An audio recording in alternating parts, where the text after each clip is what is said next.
Ils ont volé mon projet et ont porté un toast au voleur avec du champagne comme si je n'existais pas. Je suis resté là, verre à la main, souriant en apparence tandis que mon nom était effacé de l'œuvre qui définissait ma carrière. Ce soir-là, j'ai décidé, s'il voulait le couronner roi, je le laisserai régner, jusqu'au moment où la couronne l'écraserait. Voici l'histoire de la façon dont j'ai transformé sa lumière volée en sa chute publique. Avant de continuer mon récit, dites-moi d'où vous regardez. Cliquez sur j'aime et abonnez-vous.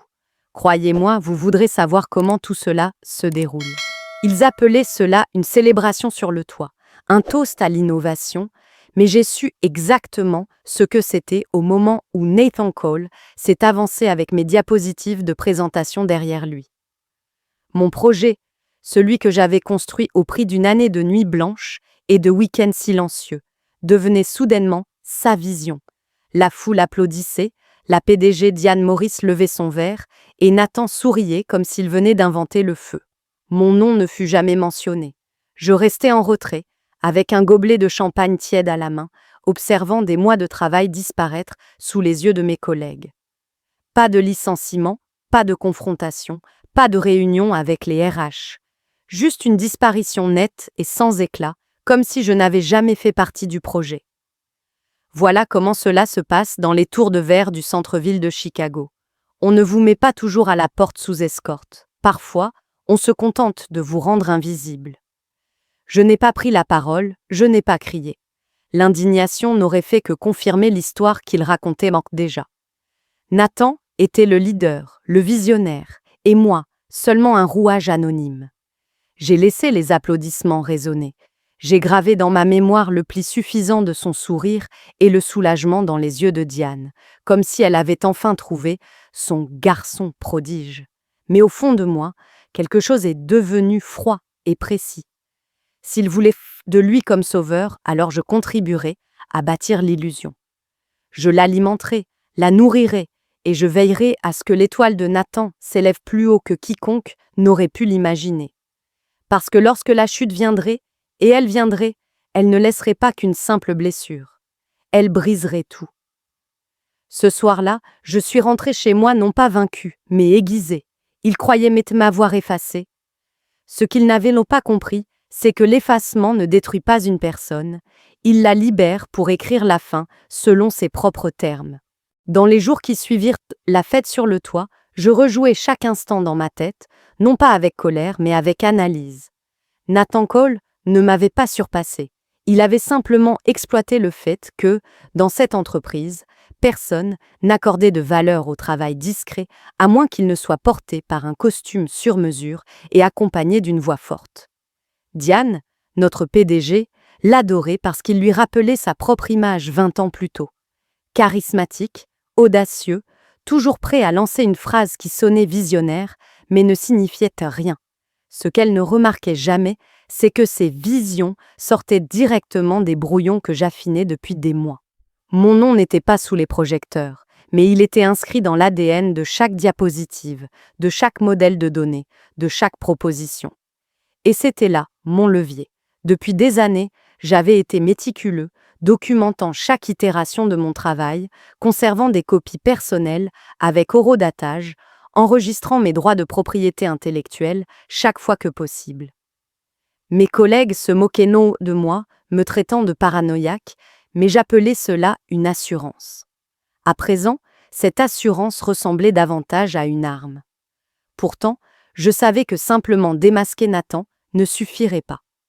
Une révélation soudaine me ferait passer pour amer, et l'entreprise tournerait aussitôt le récit pour me présenter comme difficile, non coopératif, voire délirant. Ils le protégeraient, car ils avaient déjà investi trop dans l'histoire de son génie. Mon plan devait donc être différent. Je le laisserais grimper plus haut, nourrir sa soif de reconnaissance jusqu'à ce qu'il devienne intouchable à leurs yeux. Alors seulement, la chute aurait du poids. J'ai commencé par de petits gestes subtils, corriger un calcul erroné ici, affiner la formulation d'une proposition là, mais toujours en passant par Nathan, afin qu'il croie que c'était son triomphe. Chaque amélioration que je lui donnais n'était qu'un échelon de plus sur l'échelle qu'il pensait gravir seul. Mais ce qu'il ignorait, c'est que j'étais celui qui tenait cette échelle, et qu'au moment venu, un seul mouvement de ma part suffirait à la renverser aux yeux de tous. En silence, je plantais la graine de la vengeance, l'arrosant de chaque faux sourire, de chaque courriel beau travail, de chaque signe de tête en réunion de direction. Ils pensaient que je disparaissais. En réalité, j'aiguisais le couteau. Une fois la graine de la vengeance plantée, mon rôle devint trompeusement simple. Je me transformais en complice silencieux de Nathan. Il croyait que j'avais accepté mon effacement, que j'étais reconnaissant de me tenir près de la flamme de son étoile montante. Ce qu'il ne voyait pas, c'est que j'étais celui qui allumait les allumettes. Lorsqu'il peinait avec les modèles financiers pour une présentation cruciale, je restais tard pour l'aider, réécrivant les formules pour qu'elles fonctionnent. Le lendemain matin, il les présenta comme si elles étaient les siennes, et le client signa immédiatement. Quand il bafouilla lors d'une interview sectorielle, incapable de manier son jargon, j'intervins après coup pour le coacher, rédigeant des phrases clés qui le faisaient paraître autoritaire. Le magazine publia alors un portrait élogieux de son leadership visionnaire. Et lorsqu'il paniqua avant un dîner avec des investisseurs, je lui soufflai des présentations et des compliments ciblés. À la fin de la soirée, ces investisseurs l'appelaient déjà l'avenir de l'entreprise. Chacune de ces victoires le propulsait plus haut, gonflait son ego et renforçait la conviction de Diane qu'elle avait trouvé son successeur. Au bureau, son nom devint synonyme de réussite. C'est une idée de niveau, Nathan. Je laissais faire, car tandis qu'il voyait son ascension comme irrésistible, je savais la vérité. Il grimpait une échelle entièrement bâtie de mon travail. Je pris soin de conserver des traces de tout, mais je ne les accumulais plus par paranoïa. Je les intégrais à mon piège. Chaque rapport peaufiné, chaque présentation ajustée portait mes empreintes invisibles, métadonnées, brouillons, filigranes, voire dépôts de droits d'auteur à mon nom. Invisible pour Nathan, invisible pour Diane, mais indéniable une fois dévoilé. Nourrir la bête eut un effet étrange sur moi. Au début, c'était difficile, presque humiliant, de voir mon nom disparaître tandis que sa réputation s'élevait. Mais bientôt, cela devint grisant. Il y avait une puissance dans le silence, dans le fait de savoir que je pouvais façonner sa trajectoire alors qu'il pensait en être le maître. Chaque fois que je le voyais rayonner sur scène, chaque fois que j'entendais les applaudissements, ma résolution se durcissait. Plus il montait, plus la chute serait brutale. Et lorsque l'entreprise plaça la fusion à $1 milliard directement entre ses mains, je sus que ma patience allait porter ses fruits. Je lui avais donné tout ce dont il avait besoin pour briller sous les projecteurs. À présent, je n'avais plus qu'à attendre que cette lumière le consume.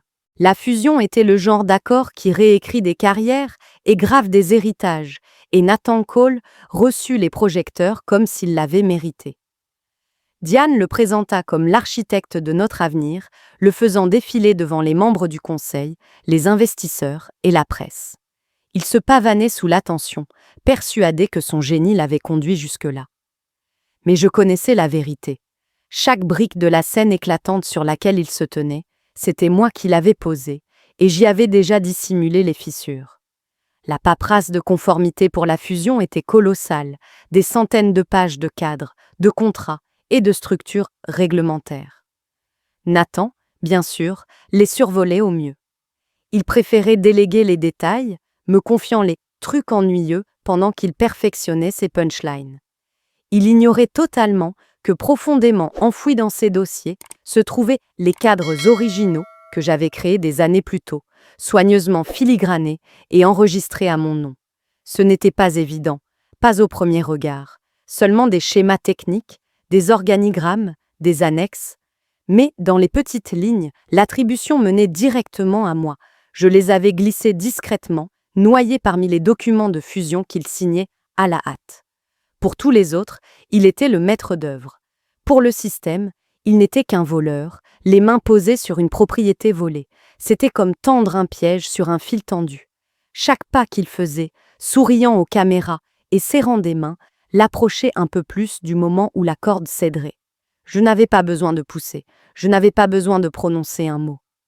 Tout ce que j'avais à faire, c'était de le laisser avancer, la tête haute, la poitrine bombée, convaincu d'être intouchable. Car plus le fil est haut, plus la chute est brutale, et Nathan était déjà trop loin pour comprendre qu'il marchait droit vers le vide. La conférence des investisseurs devait être le couronnement de Nathan. La salle de bal de l'hôtel Conrad étincelait d'argent poli et de verres en cristal, et la scène était dressée avec d'immenses écrans derrière lui, affichant le nouveau logo de l'entreprise, à côté des mots « Une nouvelle ère de croissance ». Diane était assise au premier rang, son sourire figé et plein d'attente, imaginant déjà les gros titres qui présenteraient Nathan comme son héritier désigné. Moi, je restais tranquillement, au fond, inaperçu, tandis que Nathan se pavanait jusqu'au pupitre comme s'il s'agissait de son trône personnel. Il commença avec les phrases que je lui avais soufflées des mois plus tôt. Fluide, confiante, avec juste assez de jargon technique pour impressionner sans perdre son auditoire. Les investisseurs hochaient la tête, les administrateurs se penchaient en avant et Diane rayonnait. Puis arriva le moment que j'attendais. À mi-chemin de sa présentation, le directeur de la conformité leva la main. « Monsieur Cole, pourriez-vous préciser l'auteur des cadres cités dans l'annexe D ?» Nathan se figea une fraction de seconde, puis retrouva son sourire. « Bien sûr, ils ont été développés sous ma direction. » L'officier ne sourit pas. Au contraire, il désigna les écrans géants où les documents étaient affichés. Là, sur chaque page cruciale, dans un texte pâle mais indéniable, figurait mon nom. Rédigé et enregistré par Marilyn Parker. Le silence dans la salle était étouffant. Le sourire de Diane se figea, les investisseurs commencèrent à murmurer et les caméras crépitèrent en capturant le visage de Nathan qui se vidait de sa couleur. Il tenta de parler, mais le directeur de la conformité l'interrompit. « Ces documents sont une propriété intellectuelle protégée. Ils ne peuvent en aucun cas être présentés comme les vôtres. » Les écrans zoomèrent sur ma signature nette et incontestable. Le chaos éclata. Les journalistes se ruèrent vers les sorties pour publier leurs articles. Les membres du conseil chuchotaient furieusement et l'expression de Diane se transforma en quelque chose qui ressemblait à la panique. Nathan balbutiait, cherchant ses mots, mais chaque seconde de son effondrement était enregistrée, photographiée et diffusée. À cet instant, le Golden Boy apparaissait pour ce qu'il était, rien de plus qu'un voleur hissé par un travail volé. Je ne bougeais pas, je ne parlais pas, je ne souris pas. Je regardais simplement l'empire qu'ils avaient bâti sur mon silence s'effondrer devant les mêmes personnes qu'ils avaient tant voulu impressionner. L'implosion ne fut pas bruyante, elle fut chirurgicale, précise et dévastatrice, exactement comme je l'avais prévu. Le lendemain matin, le visage de Nathan Cole s'étalait sur toutes les unes financières, non pas comme le leader visionnaire que Diane avait promis, mais comme le cadre pris dans une tempête d'accusations de fraude. Un vice-président démasqué pour travail volé défilait sur le bandeau de CNBC, tandis que le Wall Street Journal décortiquait chaque détail de son effondrement en conférence. Diane publia un communiqué sec évoquant des examens internes et des négligences inattendues, mais aucun discours d'entreprise ne pouvait effacer les images de Nathan balbutiant sous la projection de mon nom. À l'intérieur du bureau, les murmures se répandirent comme une traînée de poudre. Les collègues qui, hier encore, considéraient Nathan comme intouchable, évitaient désormais de prononcer son nom. Le conseil agit vite, le congédiant avant midi et effaçant sa biographie du site de l'entreprise avant la soirée. Moi, je gardais le silence. Je ne portais pas plainte, je n'accordais aucune interview, je ne fis aucun effort pour revendiquer publiquement le mérite. Ce n'était pas le but. La victoire ne résidait pas dans un « je vous l'avais bien dit », mais dans le fait de savoir que l'empire de Nathan s'était effondré sous le poids même des louanges qu'il avait volées. Et tandis que l'entreprise s'évertuait à contenir les retombées, mon téléphone vibrait de messages discrets, de concurrents, de recruteurs, même de vieux contacts qui, soudain, se souvenaient de ma valeur. Les offres affluaient, toutes plus séduisantes les unes que les autres, toutes reconnaissant ce que mon propre employeur avait effacé. J'en ignorais la plupart, non par arrogance, mais parce que je voulais la bonne, celle qui m'apporterait plus qu'un titre. Je voulais de la reconnaissance, et désormais, j'avais le levier pour l'exiger.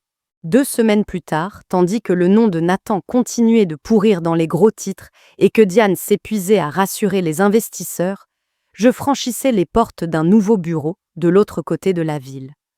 Un concurrent m'avait offert non seulement un meilleur salaire, mais surtout la pleine propriété de mon travail, de ma vision, de mon avenir. Plus de toasts au champagne volés par un autre, plus de mérite arraché à la dernière seconde. Pour la première fois, mon nom figurait sur la porte, et il y resterait. Certains me demandèrent pourquoi je n'avais pas intenté de procès ou réclamé une reconnaissance publique après l'implosion. La vérité était plus simple. Je n'en avais pas besoin. Le monde avait déjà vu la vérité, et Nathan avait été détruit par le même projecteur qui l'avait volé. Je ne l'avais pas entraîné dans ma chute, je ne l'avais même pas touché. Je m'étais simplement assuré qu'il grimpe assez haut pour qu'au moment où la vérité éclaterait, la gravité fasse le reste. Voilà ce qu'est réellement la vengeance par redirection. Vous ne tirez pas la gâchette, vous leur tendez l'arme chargée et vous les laissez croire que c'est un trophée. En m'installant dans mon nouveau fauteuil dominant la ligne d'horizon de la ville, je souris pour moi-même. Ils croyaient m'avoir effacé. En réalité, ils m'avaient seulement appris à rediriger leur projecteur, et cette fois, ils brûlaient exactement là où je le voulais. Ils ont volé mon nom, mon travail et ma dignité devant tout le monde. Et pendant un instant terrifiant, j'ai cru qu'ils m'avaient effacé pour toujours. Mais dans ce même instant, j'ai découvert quelque chose de plus puissant que la reconnaissance, la force silencieuse de la patience, de la stratégie et du fait de laisser la vérité remonter d'elle-même. Cette histoire ne parle pas seulement de trahison en entreprise, elle révèle le danger de sous-estimer quelqu'un qui œuvre dans le silence. Dans chaque bureau, il y a des personnes comme Marilyn Parker qui construisent les fondations pendant que d'autres courent après les projecteurs. Quand le mérite est volé, la blessure est profonde, mais la leçon est plus tranchante encore. La reconnaissance peut être retardée, mais elle ne peut être effacée si vous détenez la preuve de votre travail. La vengeance de Marilyn n'a pas été bruyante ni violente. Elle fut patiente, méticuleuse et terriblement efficace. Le fautif a vu s'effondrer tout ce qu'il croyait posséder, tandis qu'elle repartait avec son intégrité intacte et son avenir assuré. La véritable leçon pour nous est celle-ci. Documentez votre valeur, connaissez votre prix et ne laissez jamais un effacement temporaire vous convaincre que vous êtes invisible. Parfois, la meilleure vengeance n'est pas la riposte, c'est la redirection. Comment commencer dès aujourd'hui? 1. Conservez des traces détaillées de votre travail, email, brouillon, contribution. 2. Investissez dans des compétences qui rendent à votre travail indéniable. 3. Ne réagissez pas sous le coup de l'émotion, préparez-vous, planifiez et laissez le temps affûter votre position. Et vous, avez-vous déjà vu votre travail volé ou votre nom effacé? Partagez votre histoire dans les commentaires, abonnez-vous pour d'autres leçons du monde du travail et bâtissons ensemble une communauté où plus personne ne se fait effacer.